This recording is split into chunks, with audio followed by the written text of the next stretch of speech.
मोदी नगर विधानसभा क्षेत्र से भारतीय जनता पार्टी की प्रत्याशी डॉक्टर मंजू दूसरी बार विधायक के पद पर चुनाव लड़ने की तैयारी कर रही हैं। जनता की समस्याओं का कार्य कर रही है और अपने क्षेत्र की समस्याओं को लेकर पत्रकारों से वार्ता की। आप देख रहे हैं सच का कारवां न्यूज, खास रिपोर्ट पप्पन ठाकुर की। साथ ही साथ हमारे क्षेत्र में औद्योगिक जो क्षेत्र है वो डेवलप हो और महिलाओं के लिए कोई ना कोई व्यवसाय ऐसा है जिससे कि महिलाएं मोदी नगर के बाहर न जाएं।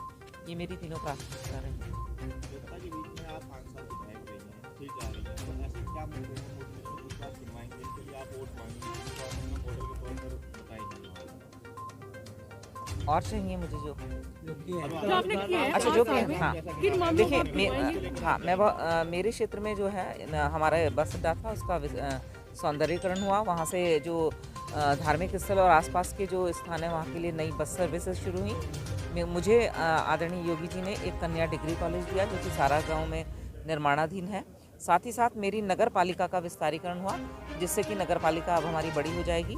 उसी के साथ डेवलपमेंट चार्ज यानी कि बाह्य शुल्क जो है 3090 रुपये प्रति मीटर था, उसको मैंने 1200 रुपये प्रति मीटर कराया।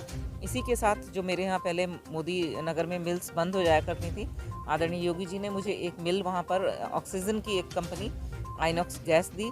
इसी के साथ जो हमारे दो गंग नहर के ऊपर 2 पुल थे वो बिल्कुल जीर्ण शीर्ण थे, 125 साल पुराने थे, वो उन्होंने दोनों का निर्माण कराना शुरू कर दिया है। साथ ही साथ हमारे सीकरी माता मंदिर में एक सत्संग हॉल का निर्माण हो रहा है और उसी के साथ Meerut Dasna road, RRTC, rapid freight corridor, ये सारी चीज़ें हमारे क्षेत्र में बन रही हैं। और मेरठ डासना रोड से मुझे उतरने चढ़ने की जो स्लिप रोड मिली है उससे मेरे क्षेत्र में औद्योगिक क्षेत्र डेवलप होने के चांसेस हैं और जो इंडस्ट्रीज़ हैं मेरे यहाँ शिफ्ट हो रही हैं और मुझे लगता है कि भविष्य में एक अच्छा इंडस्ट्रियल एरिया पुनः डेवलप हो जाएगा। युवाओं के लिए क्या आपकी सरकार आपकी आती है और आप विधायक बन के जाते हैं तो युवाओं के लिए कुछ नया होगा? मोदी नगर इंडस्ट्री एरिया है बहुत बड़ा है। जी हाँ, पिछले 22-25 सालों में सारी इंडस्ट्री बंद हो गई थी।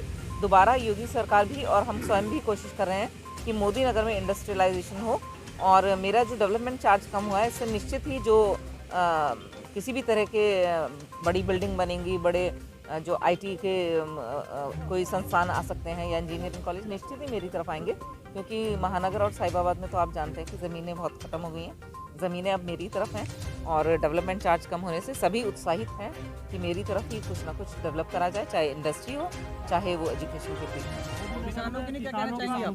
किसानों के भुगतान का जो मामला है, गन्ना भुगतान का, वो बड़ा मुद्दा है। जी आप सही कह रहे हैं, लेकिन मेरी सरकार ने जो गन्ना भुगतान के मामले में है उसको तेज़ी से कराया। जो हमारा उधार था वो बहुत कम हो गया है और निश्चित ही अभी पूर्णतः नहीं हो पाया है, लेकिन यदि पुरानी गति रहती तो ये 450-500 करोड़ पहुंच जाता, तो वो कहीं ना कहीं अभी कम है और आगे मैं पूरी कोशिश करूंगी कि इसको धीरे धीरे करके जो हमारा उधार चल रहा है ख़त्म करा जाए और मुझे पूरा विश्वास है कि आने वाले कुछ सालों में ये समस्या ठीक हो जाएगी। मोदी नगर में किसान जो है वो मुआवजे को लेकर लगातार लड़ाई लड़ रहे हैं।